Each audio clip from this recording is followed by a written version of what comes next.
अस्सलाम वालेकुम। उम्रा वीज़ा में बहुत ज़्यादा प्रॉब्लम आ रही है। अप्रूवल में इशू ज़्यादातर देखने को मिल रहा है। लिहाजा हम इस वीडियो में सिर्फ और सिर्फ जो वीज़ाज में प्रॉब्लम आ रही है उसके हवाले से बात करेंगे।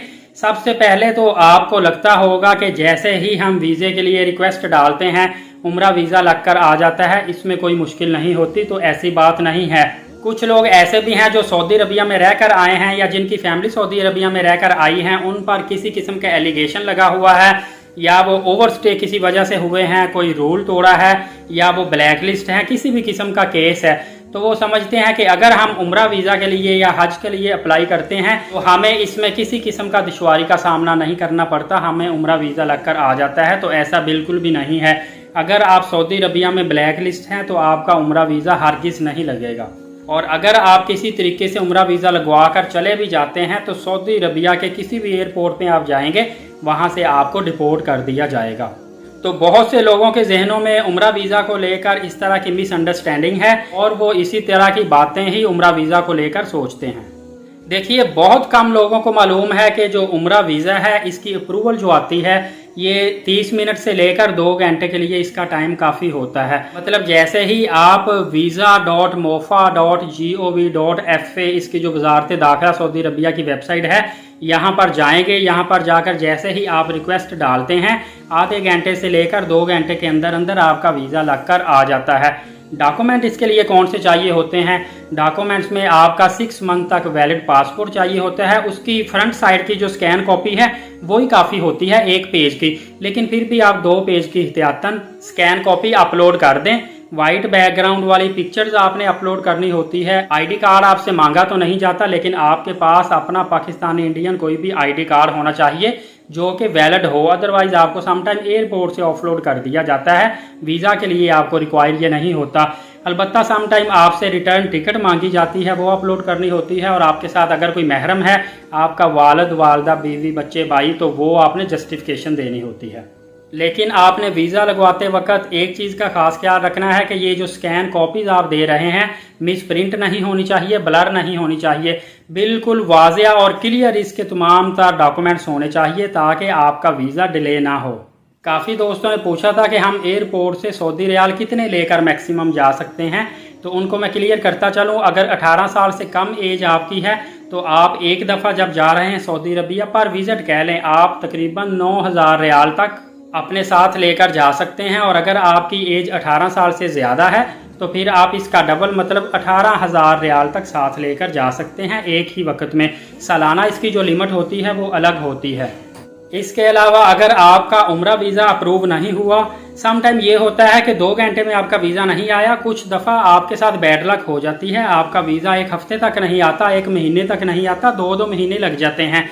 यही वजह है कि ट्रेवल एजेंट जो है वो आपको एग्जैक्ट डेट नहीं बताता कि इतनी देर में आपका वीज़ा लग जाएगा, क्योंकि आपके साथ बैड लक ये हो सकती है कि अगर आप कोई ब्लैक लिस्ट हैं, आपके साथ कोई इशू है, आपके पास ऑलरेडी कोई वैलिड वीज़ा सऊदी अरबिया का है या रिक्वेस्ट सही से नहीं आपसे डाली गई या आपके डॉक्यूमेंट ब्लर हो गए हैं, किसी भी किस्म का इशू है, तो फिर आपको वेट करना पड़ता है। फिर भी आपका वीज़ा नहीं लगता तो मिनिस्ट्री ऑफ फॉरेन अफेयर से आपको रब्ता करना पड़ेगा, अदरवाइज आपको एम्बेसी में जाना पड़ेगा।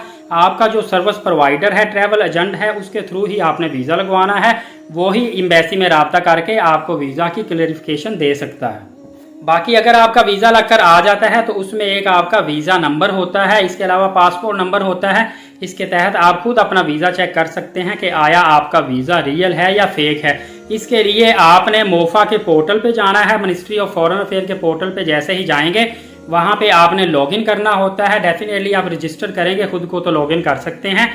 उसके बाद आपने उम्रा सेलेक्ट करना होता है, इसका फॉर्म सेलेक्ट करने के बाद आपने करंट सीजन को सर्च करना होता है। करंट सीजन सर्च करने के बाद आपने सिलेक्ट प्रोसेस करना होता है, तो सामने आपके जस्टिफिकेशन आ जाती है, स्टेटस आपका आ जाता है। दूसरे लफ्ज़ों में आपसे जो चीज़ मांगेंगे वो आपका वीज़ा नंबर मांगेंगे, पासपोर्ट नंबर आपसे मांगेंगे, एप्लीकेशन आईडी होता है और उसके बाद एक कैप्चा होता है, आपने कैप्चा एंटर करना होता है तो आपका स्टेटस सामने आ जाता है। एक और आपको मैं बात बताता चलूँ कि आप उम्रा वीज़ा के अलावा ट्रांजिट वीज़ा, जिसको स्टॉप ओवर वीज़ा बोलते हैं, tourist visa, visit visa, personal visa, family visa, work visa, तमाम वीज़ों पर आप उम्रा की अदायगी कर सकते हैं, आपको रिस्ट्रिक्शन नहीं है।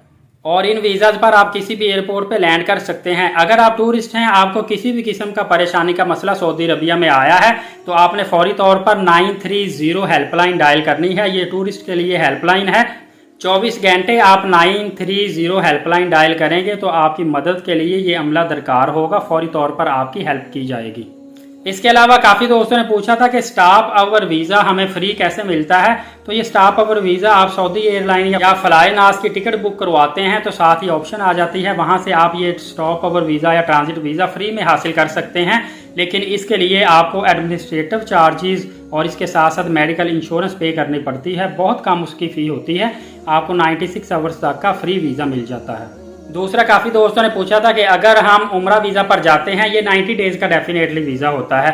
कुछ दोस्तों ने कहा कि अगर हमें पता ही ना चले, हम 90 डेज से ओवर स्टे कर जाएं तो उसमें हमें क्या जुर्माना होगा। तो उसमें सबसे पहले आपका मरगूब लगेगा, जिसको बोलते हैं डिपोर्ट होंगे।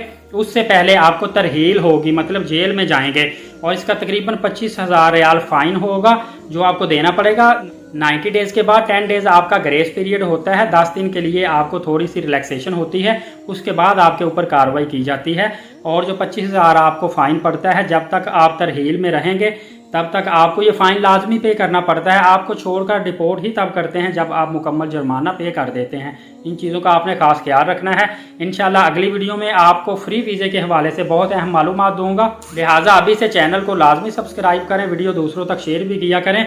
और अगली वीडियो बहुत इंपॉर्टेंट आने वाली है, उसका वेट करें, बेल नोटिफिकेशन को ऑल कर लें। एलीट साकिब फेसबुक और यूट्यूब चैनल के साथ इजाज़त दीजिए। बहुत शुक्रिया, अल्लाह हाफिज़।